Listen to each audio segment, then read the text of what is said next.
अष्टवक्र गीता द्वितीय प्रकरण भाग 11।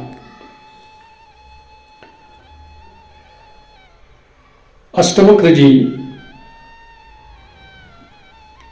जनक को आत्मज्ञान देने के बाद जनक जी को आत्मज्ञान हो जाता है। आत्म होने के बाद जनक जी अपना अनुभूति, अपना जाना हुआ सर्वस्व ज्ञान अष्टवक्र जी के सम्मुख कहते हैं। द्वैत मूलम अहो दुखम न अन्यतस्य अस्ति भेषजम दृश्यम एतत् मृषा स्वर्गमेको अहम छिद्रसो अमलः। द्वैत मूलम अहो दुखम न अन्यतस्य अस्ति भेषजम दृश्यम एतत् मृषा स्वर्गमेको अहम छिद्रसः अमलः। अर्थात जनक जी कहते हैं, आश्चर्य है कि दुख का मूल द्वैत है, उसकी औषधि अन्य कोई नहीं है। यह सब दृश्य झूठ है, मिथ्या है। मैं एक अद्वैत शुद्ध चैतन्य रस हूं। आत्मज्ञान होने पर जनक को अपने आत्मा में लौटने के बाद उसे यह आत्मा असंग और अखंड अद्वैत अनुभूति होने लगा। द्वैत मिट गया, सारी भिन्नताएं समाप्त होकर एकत्व का आभास हो गया कि मैं और मेरा का भाव छूट गया। इस अनुभूति के बाद वे कहते हैं कि संसार में दुखों का कारण द्वैत ही है। द्वैत का कारण है अहंकार, जिससे व्यक्ति अपने को अन्य प्राणियों से भिन्न समझता है। जैसा मैं हूं वैसा संसार के समस्त प्राणी ज्ञान स्वरूप है। जैसा मैं अखंड हूं, अविनाशी हूं, उसी प्रकार समस्त जीव अखंड एवं अविनाशी है। और इसका ज्ञान ना होने से उसे लोभ, ईर्षा, द्वेष, संघर्ष, अपना पराया, सुरक्षा आदि अनेक बीमारियां होती हैं। इनका कोई इलाज नहीं है, इनकी कोई दवा भी नहीं है। इन सबके मूल में अहंकार है। अहंकार आने के बाद मनुष्य का विवेक बुद्धि नष्ट हो जाती है। सार असार का ज्ञान उसको नहीं हो पाता। अहंकार मिटने पर ही अद्वैत का बोध होता है। किंतु जीव अहंकार को तो मजबूत किए जाते हैं और बाकी बीमारियों के इलाज ढूंढते हैं, जिससे कोई भी दवा काम नहीं करती। अहंकार जो क्षुद्र है, उसके मिटने पर उसका उस परम अस्तित्व से संबंध हो जाता है और उसे अद्वैत की अनुभूति होती है। संसार से जब तक अलग नहीं होगा, काम वासनाओं से अलग नहीं होगा, तब तक उसे आत्मा बोध नहीं हो सकता। क्योंकि सुरती संसार की तरफ है। संसार को भोगने की लालसा, संसार के प्राणी पदार्थों की पाने की इच्छा अगर ऐसा है तो समझ लो कि आत्मज्ञान नहीं प्राप्त हो सकता। राजा जनक कहते हैं, इसका ज्ञान न होने से वह क्षुद्र को पकड़े हुए हैं, विनाशी को पकड़े हुए हैं। जिस क्षण मनुष्य जान लेता है कि मैं अखंड हूं, मैं इस अस्तित्व का दृष्टा हूं, उस दिन से उसे समग्रता का बोध हो जाता है। उसके सारे दुख मिट जाते हैं। जनक को इसी अद्वैत का बोध हुआ। वे जाग उठे और कहने लगे, मैं शुद्ध चैतन्य रस हूं। फिर राजा जनक कहते हैं, बोधमात्रो अहम ज्ञानाद् उपाधि कल्पितो मया एवं दृश्यतो नित्यं निर्विकल्पे स्थितम्। बोधमात्रो अहम ज्ञानाद् उपाधि कल्पितो मया एवं विमृश्यतो नित्यं निर्विकल्पे स्थितिः मम। मैं बोध रूप हूं, किंतु मेरे द्वारा अज्ञान से उपाधि की कल्पना की गई है। इस प्रकार नित्य विचार करते हुए मेरी स्थिति निर्विकल्प है, मेरा स्वरूप निर्विकल्प है। संसार के माया मोह में से परे यह आत्म तत्व है। जनक आगे कहते हैं कि मैं आत्मा होने से शुद्ध बोध रूप हूं। आत्मा अखंड है, इसे किसी भी प्रकार से खंडित नहीं किया जा सकता। यह शरीर एक ही चैतन्य तत्व से विकसित हुआ है, वह है आत्म तत्व। इस प्रकार से राजा जनक पुनः कहते हैं, अहो मयि स्थितं विश्वं वस्तुतो न मयि स्थितं, न मे बंधो अस्ति मोक्षो वा भ्रांति शांता निराश्रया। अहो मयि स्थितं विश्वं वस्तुतो न मयि स्थितं, न मे बोधो अस्ति मोक्षो वा भ्रांति शांता निराश्रया। आश्चर्य है, मुझमें स्थित हुआ यह जगत वास्तव में मुझमें स्थित नहीं है। अगर मुझे आत्मज्ञान हो गया तो मैं संसार से के बंधनों से मुक्त हो गया। मुझे भ्रांति थी, इसलिए ना मेरा बंधन है न मोक्ष है। ऐसे विचार से आश्रय रहित होकर मेरी भ्रांति शांत हो गई। राजा जनक कहते हैं, मेरे स्वरूप में ना बंधन है न मोक्ष है। ये बड़ी ही आश्चर्य की बात है। जब मुझे आत्मज्ञान हुआ तो बंधन और मोक्ष भी समाप्त हो गया, क्योंकि मैं संसार के भौतिक प्राणी पदार्थों को अपना मानकर उसी में बंधा हुआ था।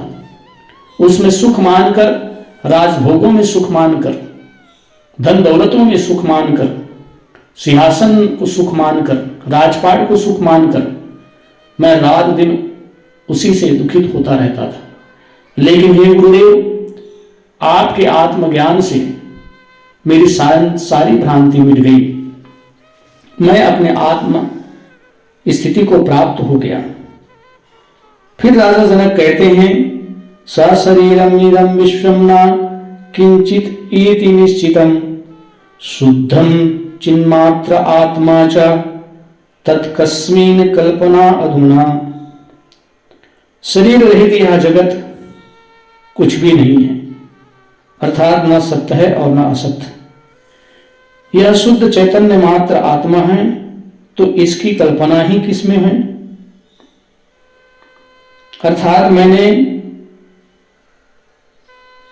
जब तक मैं इस शरीर में हूं तब तक मुझे जगत की प्रतीति होती है। जब मैं इस शरीर से मुक्त हो जाता हूं तो यह शरीर न मेरा है, न यह संसार के प्राणी पदार्थ मेरे हैं।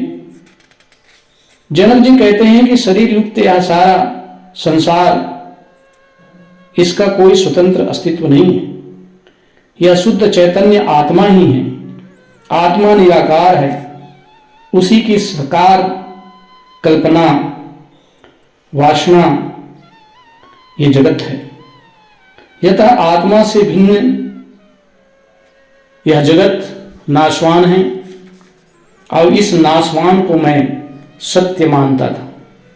परंतु बड़ा आश्चर्य की बात है कि आत्मज्ञान होने के बाद मुझे संसार के सारे सुख, सारा दृश्य मिथ्या जान पड़ा।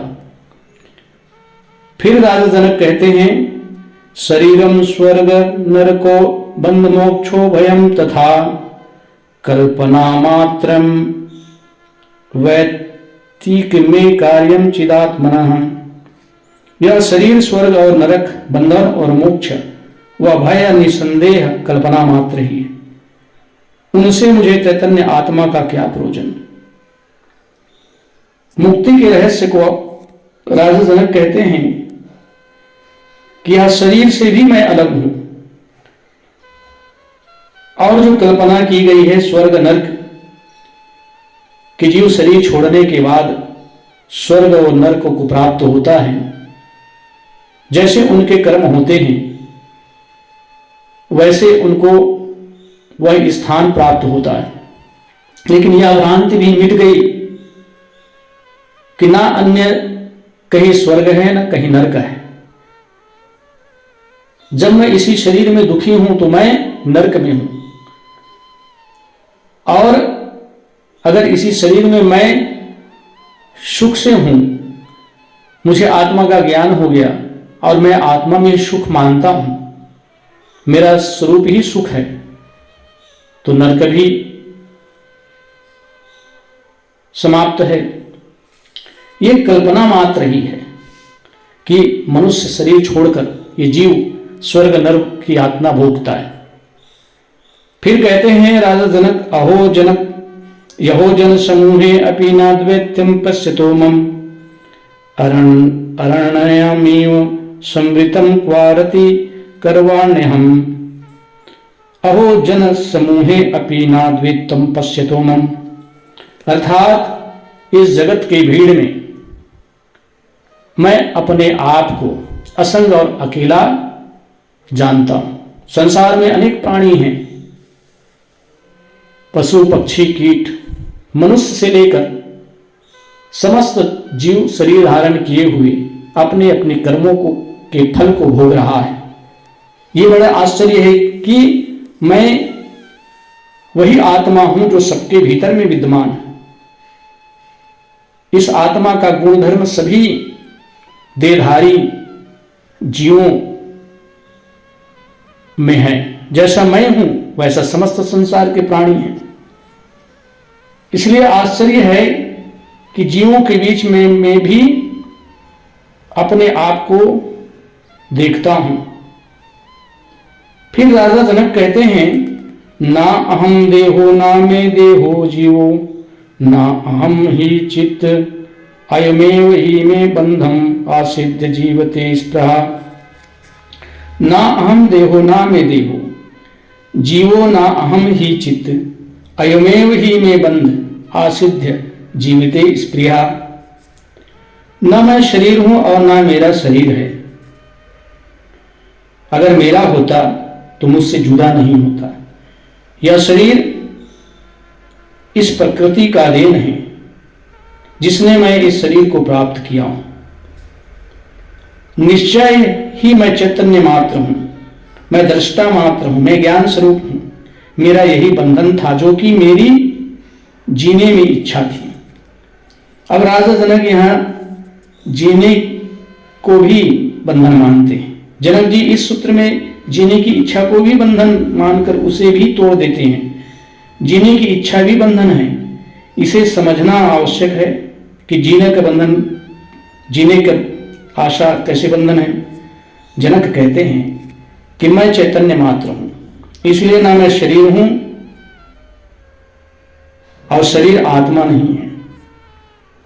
जनक जी आगे कहते हैं कि मेरा बंधन यही था कि मेरी जीने की इच्छा थी। यह जीने की इच्छा ही सबसे बड़ी वासना है। इसका अर्थ यह कदापि नहीं है कि आत्महत्या करके अपने जीवन लीला को समाप्त कर दिया जाए। इस प्रकार मरने से शरीर तो नष्ट किया जा सकता है, किंतु जीने की जो वासना है वह नष्ट नहीं होती। जिससे उस व्यक्ति को अपनी अतृप्त वासना की पूर्ति हेतु पुनः शरीर धारण करना पड़ता है। यह अतृप्त वासना ही बार बार शरीर धारण करने का कारण बनती है। यह मनुष्य योनि कर्म योनि भी है तथा भोग योनि भी। मनुष्य के पास अनेकों जन्मों के किए गए अच्छे बुरे कर्मों एवं वासनाओं का संचित भंडार है। जिनमें से थोड़े से इस जन्म में भोगता है और शेष अगले जन्मों में भोगने के लिए चला जाता है। यह मनुष्य शरीर उसे एक निर्धारित अवधि के लिए मिला है, जिससे वह इस जन्म में भोगने योग्य कर्म फलों को भोग लेता है।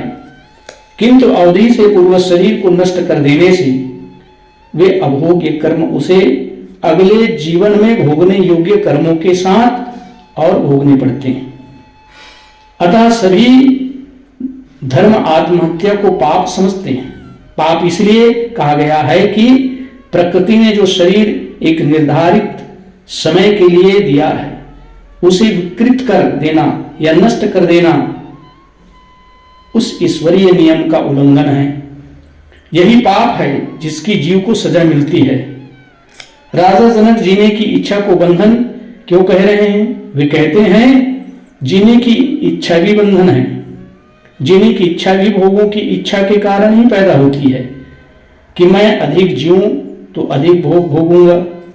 यदि भोगों की कोई इच्छा नहीं है, अन्य कोई वासना भी नहीं, तो व्यक्तिगत जितनी मान्यताएं थी सब समाप्त हो गई।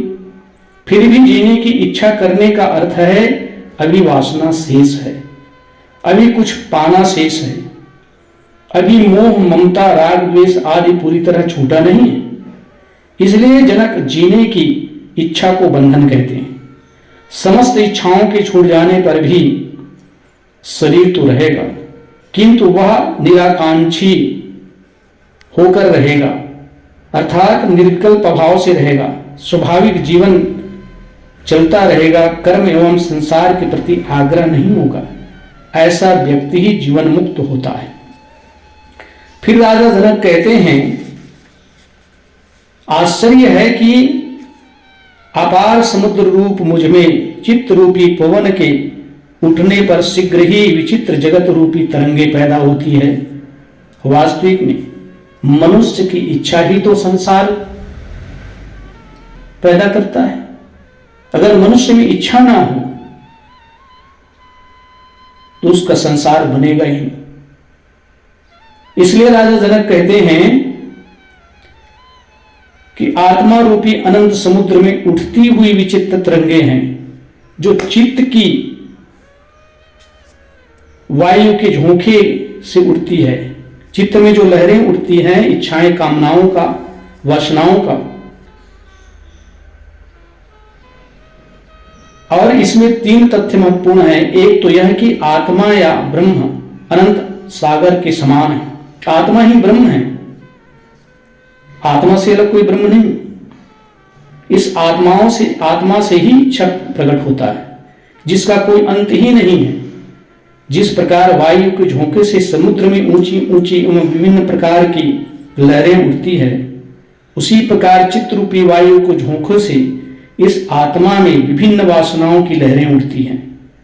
यह काम, क्रोध, लोभ, मोह, प्रेम, घृणा, वासना, उत्तेजना, इस आत्मा में उठी लहरें ही हैं जो चित्त के स्वभाव के कारण उठती है। ना तो उन्हें जीव उठा सकता है और ना रोक सकता है।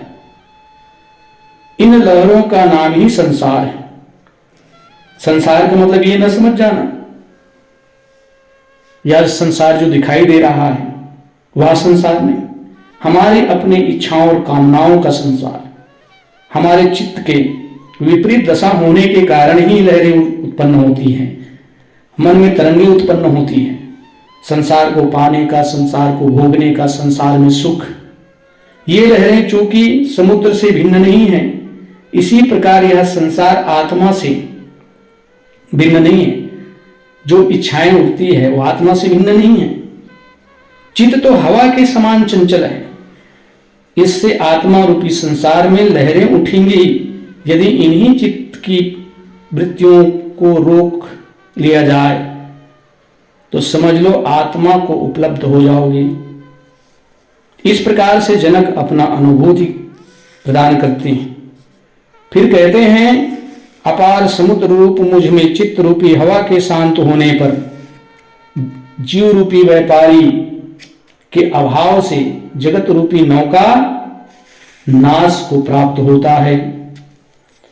राजा जनक कहते हैं कि आत्मा रूपी महान अपार समुद्र में, या आत्मा समुद्रवत है, अथाह, लेकिन इसमें तरंगे चित्त के कारण उत्पन्न होता है। इच्छाएं, कामनाएं चित्त के कारण ही। चित्त हमारा बहिर्मुखी है, संसार को पाने की लालसा है, यही लहरें हैं। फिर राजा जनक कहते हैं, आश्चर्य है कि अपार महासागर रूप मुझ में तरंगे उठती है, परस्पर लड़ती हैं, खेलती हैं और स्वभाव से लय हो जाती हैं। जो इच्छाएं हैं, कामनाएं हैं, मन में जो इच्छाएं कामनाएं संसार के प्रति, भोगों के प्रति उठती हैं, प्रेम घृणा, जनक जी अष्टवक्र की उपस्थिति में अपनी आत्मानुभूति की अभिव्यक्ति दे रहे हैं कि मैं अपने असली स्वरूप आत्मा को उपलब्ध हो गया। मैं अब सामान्य जीव नहीं हूं, इस सागर की तरंग मात्र नहीं हूं, बल्कि अनंत सागर हूं। जब मुझे आत्मज्ञान नहीं हुआ था तो मैं इस आत्मा को जो है भिन्न मानता था, परमात्मा से अलग मानता था, ब्रह्म से अलग मानता था। जब मुझे आत्मज्ञान हो गया तो मैं ही ब्रह्म हूं, मैं ही परमात्मा हूं। अब इस महासागर, आत्मा रूपी महासागर तो पहले भी था, किंतु अज्ञानवश मैं अपने को उस अनंत महासागर से भिन्न तरंग मात्र मानता था। अब सारी भ्रांति मिट गई, वह मैं अपने वास्तविक स्वरूप आत्मा में प्रतिष्ठित हो गया। अहंकार मिट गया, भिन्नताएं समाप्त हो गई, एकत्व का बोध हो गया, अनंत से अनंत हो गया, सीमित से असीमित हो गया। अब मैं अकेला ही आत्म रूप में स्थित हूं। यह गुरु महिमा है। अब इस आत्मा रूपी अनंत महासमुद्र रूप मुझ में इच्छा रूपी तरंगें उठती हैं, परस्पर संघर्ष करती हैं, खेलती हैं तथा स्वभाव से ही उसमें मिल जाती है। इसमें यह तथ्य समझने का है कि जब तरंगे शांत हो गई तो फिर उड़ती क्यों है। जब आत्मज्ञान हो गया तो तरंगे क्यों उड़ती है, और उड़ती है तो उसका अर्थ है अभी शांत हुई नहीं। इसके विषय में जनक कहते हैं कि एक बार जब शांत हो गया, तरंगे उठनी बंद हो गई, मैंने अपने स्वरूप को पहचान लिया कि मैं संसार नहीं आत्मा हूं, तरंग नहीं समुद्र हूं, अखंड हूं, अविनाशी हूं। किंतु चित्त का स्वभाव है चंचलता, इससे तरंगे उठेंगी ही। ये वासना की तरंगे फिर भी उठती हैं, परस्पर संघर्ष करती हैं, खेलती हैं, किंतु मैंने जब इनसे अपने को भिन्न देख लिया तो अब मैं इनसे प्रभावित नहीं होता, इनसे विचलित नहीं होता। मैं इन सबका दृष्टा बन गया, साक्षी बन गया, इन्हें केवल देख भर रहा हूं, मैं दृष्टा के रूप में हूं। जबकि ये पहले मेरे ऊपर शासन करती थी, अब मैं इन पर शासन करने लगा हूं। मेरे दृष्टा हो जाने से ये अपने आप उछल कूद कर अपने स्वभाव में ही शांत हो जाती है। पहले मैं व्याकुल हो जाता था, वस्तुओं के प्रति कामनाओं के कारण मुझे बेचैनी होती थी, लेकिन अब मुझे आत्मज्ञान होने के बाद मेरे में शांत हो जाते हैं। मुझे कुछ करना नहीं पड़ता। पहले इन्हें शांत करने के लिए योग, समाधि, जप, तप, उपासना, ना जाने किन किन विधियों से इनको रोकने का प्रयास करना पड़ता था, परंतु आज मुझे किसी भी प्रकार से कुछ प्रयत्न करने की आवश्यकता नहीं।